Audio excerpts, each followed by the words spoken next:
दोस्तों, किसी ने बड़े कमाल की बात कही है कि जिंदगी खेलती भी उसी के साथ है जो खिलाड़ी बेहतरीन होता है। दर्द सबके एक से हैं मगर हौसले सबके अलग अलग हैं। कोई हताश होकर बिखर जाता है तो कोई संघर्ष करके निखर जाता है। हेलो फ्रेंड्स, मेरा नाम है गौरव और आज है आपके लिए एक छोटी सी कहानी। ये कहानी है एक चिड़िया और एक किसान की। एक गांव में एक किसान रहता था। उसका गांव के बाहर एक छोटा सा खेत था। एक बार फसल बोने के कुछ समय बाद उसके खेत में एक चिड़िया ने घोंसला बना लिया। कुछ समय बीता तो चिड़िया ने वहां 2 अंडे भी दिए और उन अंडों में से 2 छोटे छोटे बच्चे निकल आए। वे बड़े मज़े से उस खेत में अपना जीवन गुजारने लगे। कुछ महीनों बाद जैसे जैसे समय बीतने लगा, फसल की कटाई का समय नज़दीक आने लगा। गांव के सभी किसान अपनी खेतों की फसल की कटाई में लग गए। जब चिड़िया और उसके बच्चों ने ये चीज़ देखी तो वो घबरा गई, वो परेशान हो गई। अब चिड़िया और उसके बच्चों का वह खेत छोड़कर नए स्थान पर जाने का समय नज़दीक आ गया।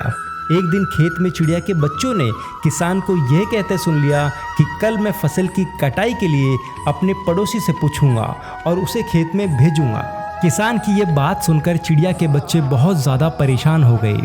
उस समय चिड़िया वहाँ नहीं थी, चिड़िया कहीं बाहर गई हुई थी। जब वह वापस लौटी तो बच्चों ने उसे किसान की सारी बात बताई। कहा, माँ, आज हमारा यहाँ अंतिम दिन है, रात में हमें दूसरे स्थान के लिए यहाँ से निकलना होगा। चिड़िया ने उत्तर दिया, इतनी जल्दी नहीं बच्चों, मुझे नहीं लगता कि कल खेत में फसल कटाई होगी। चिड़िया की कही बात सही साबित हुई। दूसरे दिन किसान का पड़ोसी खेत में नहीं आया और फसल की कटाई नहीं हो सकी।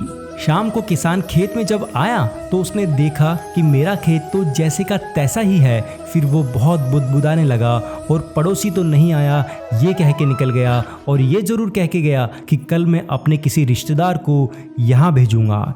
चिड़िया के बच्चों ने फिर से किसान की बात सुन ली और वो फिर से परेशान हो गई। जब चिड़िया को उन्होंने ये बात बताई तो वो बोली, तुम लोग चिंता मत करो, आज रात हमें जाने की ज़रूरत नहीं है। मुझे नहीं लगता कि किसान का रिश्तेदार आज आएगा। ठीक ऐसा ही हुआ। किसान का रिश्तेदार भी अगले दिन खेत में नहीं पहुंचा। चिड़िया के बच्चे अब बहुत ज़्यादा हैरान थे कि उनकी माँ की हर बात सही साबित हो रही थी। अगली शाम किसान फिर से खेत में आया तो किसान ने अपने खेतों की वही स्थिति देख वह फिर से गुस्सा हो गया। ये लोग कहने के बाद भी कटाई के लिए नहीं आते हैं, कल मैं खुद आकर फसल की कटाई शुरू करूंगा। ये कह के वह किसान खेत से निकल गया। चिड़िया के बच्चों ने ये बात भी सुन ली। अपनी माँ को जब उन्होंने ये बात बताई तो वह बोली, बच्चों, अब समय आ गया है ये खेत छोड़ने का। हम आज रात ही ये खेत छोड़कर दूसरी जगह चले जाएंगे। दोनों बच्चे अब बहुत ज़्यादा हैरान थे कि इस बार ऐसा क्या हो गया जो माँ खेत छोड़ने के लिए तैयार हो गई। उन्होंने जब अपनी माँ से पूछा तो चिड़िया क्या बोली जानते हैं आप? चिड़िया बोली, मेरे बच्चों, पिछली 2 बार किसान कटाई के लिए दूसरों पर निर्भर था। दूसरों को कहकर वो अपने काम से पल्ला झाड़ रहा था, लेकिन इस बार ऐसा नहीं है। इस बार उसने ये जिम्मेदारी अपने कंधों पर ली है, इसलिए वह अवश्य आएगा। और उसी रात चिड़िया और उसके बच्चे उस खेत से उड़ गए और दूसरे खेत चले गए। दोस्तों, कितनी ही बार ऐसा हमारे साथ भी होता है कि हम अपने काम को किसी और पर टाल देते हैं। अगर हम चाहते हैं कि हमारा काम समय पर शुरू हो और वह समय पर ही पूरा हो जाए तो हमें एक स्वयं काम की जिम्मेदारी लेनी होगी, क्योंकि दूसरे भी मदद उसी की करते हैं जो स्वयं की मदद करता है। दोस्तों, उम्मीद है आपको ये छोटी सी story, motivational story, life changing story ज़रूर पसंद आई होगी।